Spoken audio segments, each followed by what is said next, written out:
perawatan kandang lebih murah dan daya tahan kandang bisa lebih lama dibandingkan dengan kandang open. Ini saya akan menjelaskan tentang biosecurity, sistem kandang, tipe kandang, konstruksi dalam dan luar kandang, peralatan kandang, gudang pakan, dan juga evaluasi. Yang pertama adalah biosecurity.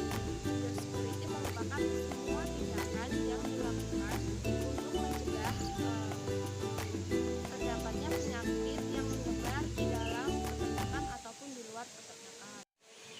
Konsep biosecurity terdiri dari tiga, yaitu biosecurity konseptual. Itu merupakan seluruh program pengendalian penyakit seperti lokasi kandang pakan, pengaturan jenis dan jumlah ternak. Yang kedua ada biosecurity struktural, merupakan suatu yang berhubungan dengan konstruksi kandang, arah kandang, atau tata letak peternakan, pemisahan batas-batas jenis peternakan, pengaturan saluran limbah, sanitasi dan dekontaminasi, serta sarana dan prasarana. Yang ketiga yaitu biosecurity operasional, merupakan implementasi sistem operasional dan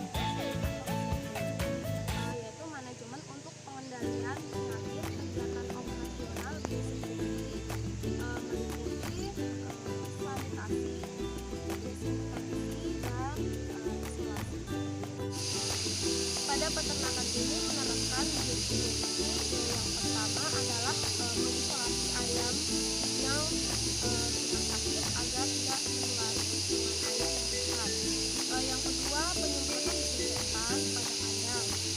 Yang ketiga yaitu pengobatan secara berkala selama 3 hari bagi ayam yang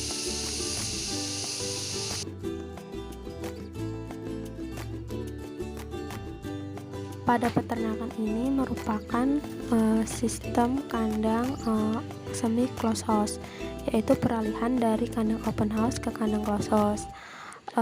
Tipe kandang ini menggunakan sistem litter. Litter merupakan alas atau lantai yang terbuat dari campuran bahan-bahan seperti sekam, serbuk gergajian, tongkol jagung, jerami, serta ampas tebu yang telah dipotong-potong.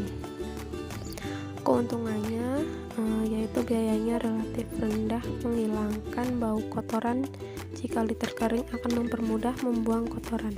Sedangkan kekurangannya yaitu penyebaran penyakit lebih mudah dan pengawasan kesehatan lewat kotoran susah diamati. Litter yang lembab dan basah akan membusuk sehingga menjadi tempat berkembangnya organisme penyebab penyakit dan parasit. Oleh karena itu, peternak perlu menjaga litter agar kondisinya selalu kering dan tidak lembab.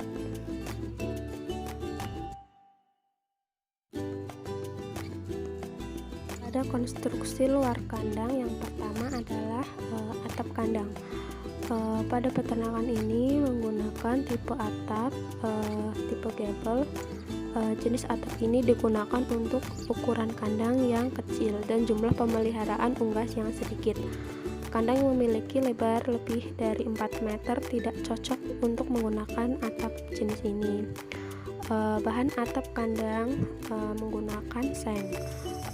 Bahan ini mempunyai daya pantul yang tinggi, namun memiliki koefisien konduksi yang besar sehingga sebagian panas yang diteruskan ke dalam kandang yang akan mengakibatkan suhu dalam kandang menjadi lebih tinggi dan dingin pada malam hari.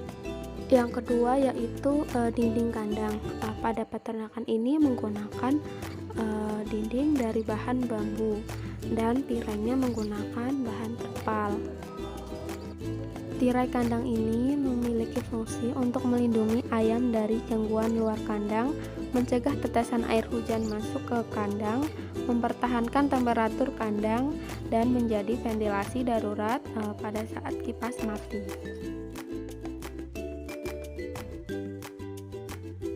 Pada peralatan kandang yang pertama yaitu tempat pakan. Pada peternakan ini masih menggunakan tempat pakan yang manual dan belum menggunakan tempat pakan otomatis atau pen feeder system. Di dalam kandang terdapat nipple atau tempat minum otomatis. Selanjutnya yaitu kipas atau fan. Kipas ini berfungsi untuk mengeluarkan udara panas dari kandang dan menciptakan hembusan angin ke dalam kandang. Sirkulasi udara dan temperatur di dalam kandang mempunyai peranan yang penting. Tanpa manajemen ventilasi yang baik, maka performa ayam yang baik tidak dapat dicapai. Sedangkan ventilasi minimum adalah udara minimal yang diperlukan untuk mengganti udara dalam kandang sehingga udara tetap optimal bagi ayam broiler. Ventilasi minimum menyediakan cukup oksigen dan menghilangkan uap air di dalam kandang. Uap air yang berlebih dapat meningkatkan kadar amonia dan menyebabkan sekam basah sehingga meningkatkan resiko terserangnya penyakit pada ayam broiler.